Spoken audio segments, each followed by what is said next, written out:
고린도전서. 예수께서 주신 삶, 곧 자원하여 즐거운 마음으로 하나님께 나아가는 여러분의 변화된 삶에 대해 하나님께 감사를 드립니다. 여러분 안에 일어난 변화는 끝이 없습니다. 그것은 말과 지식을 넘어섭니다. 내가 여러분에게 전해준 말씀이 참되다는 것이 여러분의 삶을 통해 확실하게 증명되고 있습니다. 하나님께서는 여러분을 결코 포기하지 않으실 것입니다. 그 점을 절대 잊지 마십시오. 절박한 심정으로 말씀드립니다. 서로 사이좋게 지내십시오. 서로 배려하는 법을 익히고 공동체로 살아가기에 힘쓰십시오. 십자가에 달리신 그리스도를 가리키는 메시지가 멸망하는 사람들에게는 어리석은 것처럼 보이겠지만 구원의 길에 들어선 사람에게는 완벽하게 이해될 것입니다. 이것이 하나님께서 일하시는 방식입니다. 그리고 그것이 가장 강력한 방식입니다. 성경에 이렇게 기록되어 있습니다. 내가 세상의 지혜를 뒤집어 엎고 전문가라는 사람들이 얼마나 정신나간 자들인지 폭로하겠다. 이 시대에 지혜로운 자, 교양 있는 자, 지성을 갖춘 자가 어디 있습니까? 하나님께서 그 모든 것이 얼마나 허세인지 드러내시지 않았습니까?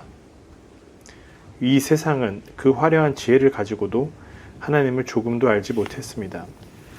그래서 지혜로우신 하나님께서는 믿는 사람들을 구원으로 이끌기 위해서 이 세상이 어리석다고 여긴 것, 무엇보다도 복음 선포를 즐겨서 사용하셨습니다. 유대인들은 기적을 극성스럽게 요구하고 그리스 사람들은 철학적 지혜를 구합니다. 하지만 우리는 십자가에 달리신 그리스도만을 전합니다. 유대인들은 십자가에 달린 것을 기적에 역행하는 것으로 여기고 그리스 사람들은 그것을 어리석은 일로 무시해버립니다. 그러나 하나님께서 친히 한 사람씩 부르신 우리들은 그리스도가 하나님의 궁극적 기적이요 지혜의 결정체입니다. 겉으로는 어리석게 보이는 하나님의 지혜와 비교하면 인간의 지혜는 너무나 보잘것없고 너무나 무력합니다. 인간 수준에서의 강한 것은 하나님의 약한 것과도 견줄 수 없습니다. 친구 여러분, 여러분이 이 그리스도인의 삶으로 부름받았을 때 여러분의 원래 모습이 어떠했는지 생각해 보십시오. 나는 여러분들 가운데서 가장 영리하고 뛰어난 사람, 영향력을 가진 사람, 상류층 집안 출신을 보지 못했습니다. 하나님께서 스스로 잘났다고 생각하는 사람들을 허세를 폭로하시려고 홀대받고 착취당하고 학대받는 사람들, 아무것도 아닌 사람들을 일부러 택하신 것이 분명합니다. 우리 가운데 누구도 하나님 앞에서 스스로 자랑할 수 없다는 것은 분명한 사실입니다. 우리가 그리스도인에 되어서 누리는 모든 것, 바른 생각, 바른 삶, 깨끗해진 경력, 새로운 출발은 하나님께로부터 주어진 것입니다. 자랑을 하려거든 하나님을 자랑하라는 말씀이 있는 것이 바로 그 때문입니다. 나는 이 일을 어떻게 해야 하는지 자신이 없었고 내가 이 일에 적합하지 않다는 것을 절실히 느꼈습니다. 솔직히 말씀드리면 나는 몹시도 두려웠습니다. 여러분의 믿음의 삶이 나나 누구의 지적이고 감정적인 화려한 말솜씨에서 비롯된 것이 아니라 하나님의 능력에서 비롯된 것임이 분명합니다. 영에 속하지 않은 사람은 본질상 하나님의 영의 선물을 받을 수 없습니다. 그럴 가능성이 없습니다. 그의 눈에는 그러한 영의 선물들이 대단히 어리석은 것처럼 보이기 때문입니다. 영을 알 수 있는 방법은 영밖에 없습니다. 하나님의 영과 우리의 영은 막힘없이 서로 통합니다. 우리는 영적으로 살아있어서 하나님의 영이 하고 계신 모든 일에 다가갈 수 있습니다. 우리는 영에 속하지 않은 사람들의 판단을 받지 않습니다. 여러분 자신을 속이지 마십시오. 이 시대의 최신 유행을 따르는 것이 지혜로운 사람이 되는 방법이라고 생각하지 마십시오. 하나님의 바보가 되십시오. 그것만이 참된 지혜에 이르는 것입니다. 세상이 영리하다고 하는 것을 하나님은 어리석다고 하십니다. 성경에 이렇게 기록되었습니다. 그분은 똑똑한 자들의 얕은 꾀를 폭로하신다. 주님은 모든 것을 안다고 하는 자들의 연막을 꿰뚫어 보신다. 나는 여러분이 자기 자신을 자랑하거나 다른 누군가를 자랑하는 것을 조금도 듣고 싶지 않습니다. 여러분에겐 모든 것이 선물로 주어졌습니다. 여러분이 나를 어떻게 생각하든 사람들이 나를 어떻게 평가하든 내게는 조금도 중요하지 않습니다. 나도 내 자신을 평가하지 않습니다.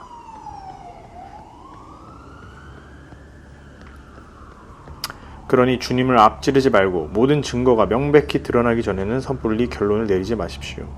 주님이 오시면 그분께서 우리가 생각하지 못했던 모든 것들, 우리 마음속의 동기, 의도, 그리고 기도, 이것들을 환히 밝히시고 증거로 제시하실 것입니다. 그때서야 우리는 저마다 잘했다 말씀하시는 하나님의 칭찬을 듣게 될 것입니다. 이 모든 것은 위험을 알리는 경고 표지입니다. 이 모든 것이 역사책에 기록된 것은 우리로 하여금 그들의 실수를 되풀이하지 않게 하려는 것입니다. 우리의 처지가 그들과 유사합니다. 우리도 그들처럼 실패할 수 있습니다. 그러니 순진하게 속지도 말고 자만하지도 마십시오. 여러분도 예외가 아닙니다. 여러분도 다른 누구처럼 쉽게 넘어질 수 있습니다. 자신에 대한 신뢰는 버리십시오. 그런 것은 전혀 도움이 되지 않습니다. 오히려 하나님께 대한 신뢰를 기르십시오. 여러분의 앞길에 닥치는 시험과 유혹은 다른 사람들이 직면했던 것과 똑같습니다. 다만 여러분이 기억해야 할 것은 하나님께서 여러분을 포기하지 않으시고 여러분이 한계 이상으로 밀리지 않도록 하시며 그 시험을 이기도록 언제나 곁에서 도우신다는 사실입니다. 그러니 사랑하는 친구 여러분, 사람들이 하나님을 어떤 대상으로 전락시켜서 이용하거나 통제하려는 것을 보거든 할 수 있는 한 빨리 그 모임에서 빠져나오십시오. 주님은 우리의 전부를 원하십니다. 전부가 아니라면 우리는 아무것도 아닌 것이 됩니다. 그러니 남들이 여러분을 두고 뭐라고 말하든지 신경 쓰지 말고 마음껏 드십시오.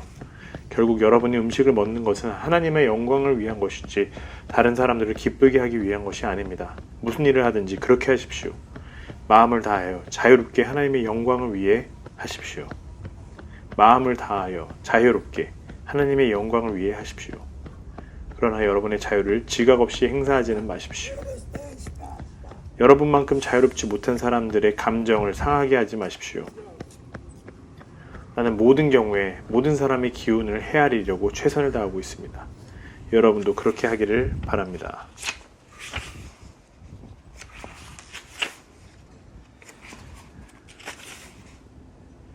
성령께서는 온갖 선물을 온갖 부류의 사람들에게 나눠주십니다. 정말 다양합니다. 지혜로운 권면, 명료한 이해력, 단순한 신뢰, 병자를 고치는 능력, 기적, 선포, 영을 분별하는 능력, 방언 통역, 이 모든 선물의 근원은 같습니다. 하나님의 영이 나눠주시는 것들입니다.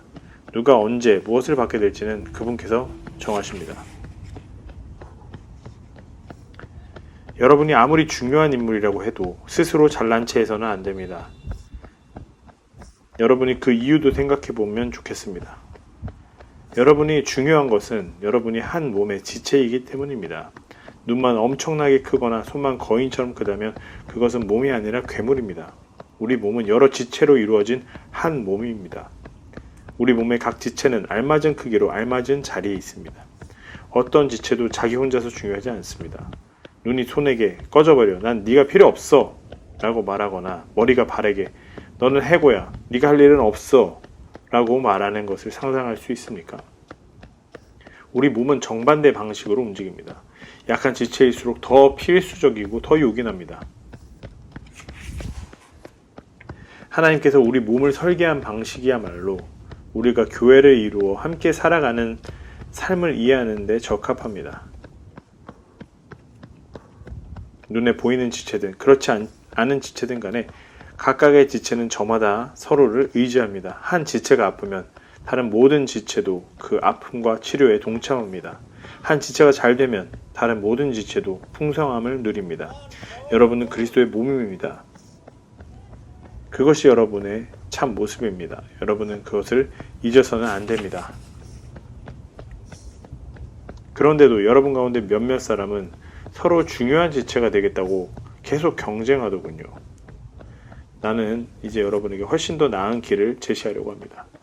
그 길은 사랑의 길입니다. 내가 유창한 말을, 천사의 황홀한 말을 해도 사랑하지 않는다면 나는 녹스문에서 나는 삐걱거리는 소리와 같습니다. 내가 하나님의 말씀을 힘차게 전하고 모든 비밀을 드러내고 모든 것을 대낮처럼 환히 밝혀도 또 내가 산에게 뛰어 올라라라고 명하면 산이 그대로 뛰어오를 만큼의 믿음이 있어도 사랑하지 않으면 나는 아무것도 아닙니다. 내가 모든 재산을 가난한 사람들에게 나눠주고 순교자처럼 불살라질 각오를 하더라도 사랑하지 않으면 아무 소용이 없습니다. 내가 무엇을 말하고 무엇을 믿고 무엇을 하든지 사랑이 없으면 나는 파산한 사람입니다. 사랑은 절대로 포기하지 않습니다. 사랑은 자기보다 다른 사람에게 더 마음을 씁니다. 사랑은 자기가 갖지 못한 것을 바라지 않습니다. 사랑은 뽐내지 않습니다. 자만하지 않습니다. 다른 사람에게 자신을 강요하지 않습니다. 내가 먼저야 라고 말하지 않습니다. 화내지 않습니다. 다른 사람의 죄를 꼬치꼬치 타지지 않습니다. 다른 사람이 비굴하게 굴 때 기뻐하지 않습니다. 진리가 꼽히는 것을 보고 기뻐합니다. 무슨 일에든지 참습니다. 하나님을 늘 신뢰합니다. 언제나 최선을 구합니다. 뒷걸음하지 않습니다. 끝까지 견딥니다. 사랑은 절대로 사라지지 않습니다. 제 아무리 영감이 넘치는 말도 언젠가는 사라지고 방언으로 기도하는 것도 그칠 것입니다. 이해력에도 한계가 있습니다.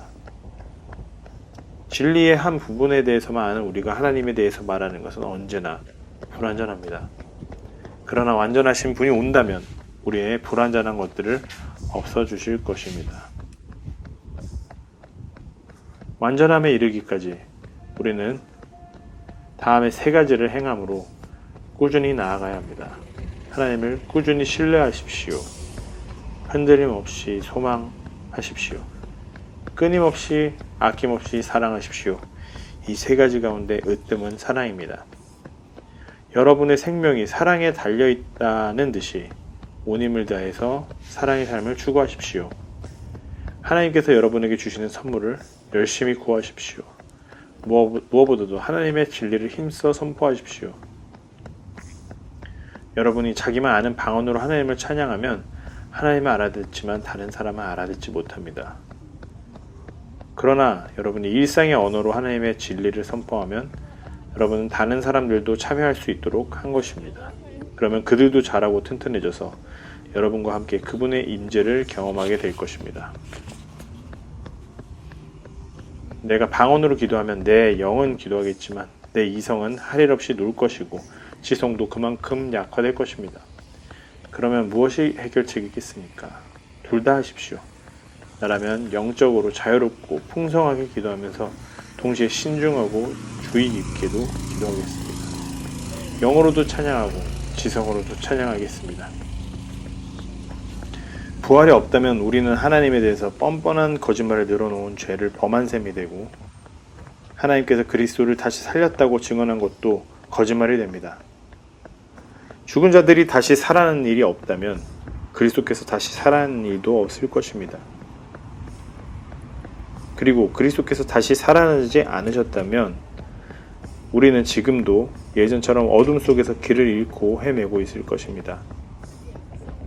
그것은 그리스도와 부활을 신뢰하며 죽은 자들에게는 정말 불행한 일일 것입니다. 우리가 그리스도에게서 얻는 것이 이 땅에서 잠시 사는 동안에 누리는 작은 감동, 이런 것이 전부라면 정말 우리는 가여운 사람들입니다. 그러나 진실은 이렇습니다. 그리스도께서 다시 살아나셔서 장차 무덤을 떠날 수많은 사람들의 유산이 되신 것입니다. 그리스도께서 다시 오시는 때는 장중한 완성의 때일 텐데 그때가 되면 그리스도께서 반대 세력을 무너뜨리시고 그의 나라를 하나님 아버지께 넘겨드릴 것입니다. 그분께서는 마지막 원수가 쓰러질 때까지 멈추지 않으실 것입니다. 그 원수는 바로 죽음입니다. 시편에서 하나님께서 그들 모두를 낮추시고 하나님께서 그들을 모두를 짓밟으셨다고 말했습니다. 하나님께서 마침내 만물과 모든 이들을 다스리실 때 그 아들도 모든 이들의 자리로 내려가 그들과 함께 서서 하나님의 통치가 미치지 않는 곳이 없음을 증명해 보이실 것입니다. 완벽한 결말입니다. 내가 이토록 위험한 일에 목숨을 거는 이유가 무엇이겠습니까? 나는 살면서 하루도 빠짐없이 죽음과 직면합니다. 여러분은 내가 부활하신 메시아 예수께서 보증해 주신 나의 부활에 대한 확신도 없이 이 일을 하고 있다고 생각합니까? 내가 에베소에서 사나운 짐승들과 싸울 때 그것이 단지 영웅처럼 행동하려고 한 것에 불과하다고 생각합니까? 결코 그렇지 않습니다. 내가 사는 방식을 뒷받침하는 것은 부활, 언제나 부활입니다. 부활이 없다면 우리는 내일이면 죽을 테니 먹고 마시자 할 것입니다. 그것이 전부입니다. 그것이 전부일 것입니다. 그러나 속지 마십시오. 부활을 반대하는 잡담에 물들지 마십시오. 나쁜 친구가 좋은 행실을 망칩니다. 똑바로 생각하십시오. 깨어나서 거룩한 삶을 사십시오. 더 이상 부활의 사실에 대해서 오락가락하지 마십시오. 지금 같은 시대에 하나님을 알지 못하는 것은 여러분이 부릴 사치가 아닙니다. 이러한 일을 이처럼 오래 방치하다니 여러분은 창피하지도 않습니까? 우리는 이와 유사한 것을 정원에서 찾아볼 수 있습니다. 죽은 것 같은 씨를 심었는데 이내 식물이 무성하게 자랍니다. 눈으로 볼 때 씨앗과 식물은 비슷한 점이 하나도 없습니다. 여러분은 토마토 씨를 보고 토마토가 어떻게 생기는지 헤아릴 수 있습니까? 우리가 흙 속에 심은 것과 거기서 움튼 것은 똑같아 보이지 않습니다. 우리가 땅에 묻는 죽은 몸과 그 몸에서 비롯되는 부활한 몸도 전혀 다른 모습일 것입니다. 몸의 종류가 놀랄 만큼 다양하다는 것도 있습니다. 씨앗의 종류가 여러 가지듯이 몸의 종류도 여러 가지입니다. 사람의 몸, 동물의 몸, 새의 몸, 물고기의 몸, 저마다 독특한 형태의 몸을 가지고 있습니다. 땅에 있는 다양한 몸뿐만 아니라 하늘에 있는 해와 달, 별, 다양한 천체들도 그 아름다움과 밝기가 각각 다릅니다. 그것을 보는 것만으로도 부활의 영광이 얼마나 다양한지를 어렴풋하게나마 알 수 있습니다. 우리는 부활 이전의 씨를 보고 있을 따름입니다. 그러니 부활이라는 식물의 모습이 어떤 모습일지 누가 상상이나 할 수 있겠습니까? 죽은 것 같은 씨를 심었는데 살아있는 식물을 거둡니다. 부활한 몸의 비밀도 이와 같을 것입니다. 다만 다시 일어나면 영원히 살아서 영원히 살게 된다는 것을 마음에 새겨야 합니다. 죽어서 묻힌 몸은 아름답지 않지만 다시 살아난 몸은 영광스럽습니다. 약한 것을 심었는데 강한 것이 싹틉니다. 뿌린 씨는 자연의 것인데 거기서 자란 것은 자연 너머의 것입니다.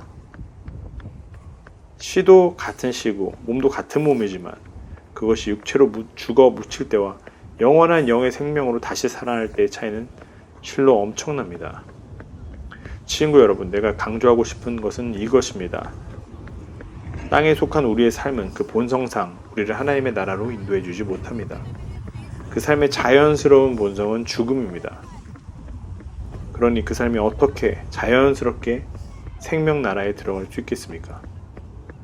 나도 다 이해하지 못하는 이 놀라운 비밀을 알려드리겠습니다. 우리는 모두 죽지 않고 변화될 것입니다. 여러분이 모든 소리를 잠재울 나팔 소리를 듣고 위를 쳐다보며 눈을 깜빡하는 순간 그 일은 끝날 것입니다.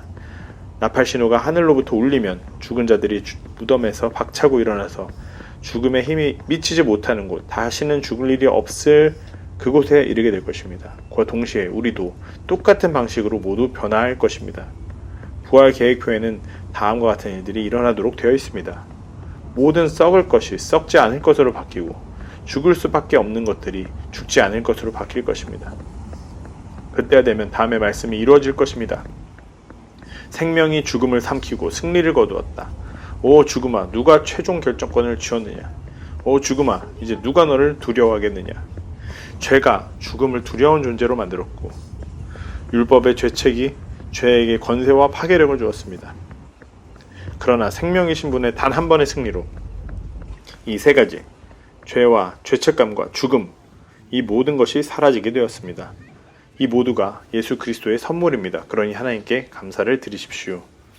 사랑하는 친구 여러분, 우리를 위해 이루어진 이 모든 일을 기억하고 굳게 서서 힘들이지 마십시오. 주저하지 마십시오. 여러분이 주님을 위해 하는 일이 시간 낭비나 헛수고가 아님을 확신하여 주님의 일에 매진하십시오. 깨어 있으십시오. 여러분의 믿음을 굳게 붙잡으십시오. 전력을 다하십시오. 확고해지십시오. 쉬지 말고 사랑하십시오. 이곳에 있는 모든 벗들이 안부를 전합니다. 누구든지 주님을 사랑하지 않는 사람이 있으면 그를 내쫓으십시오. 주님을 위한 자리를 마련해 주십시오. 예수께서 여러분에게 두 팔을 활짝 벌리고 계십니다. 나는 메시아이신 예수 안에서 여러분 모두를 사랑합니다.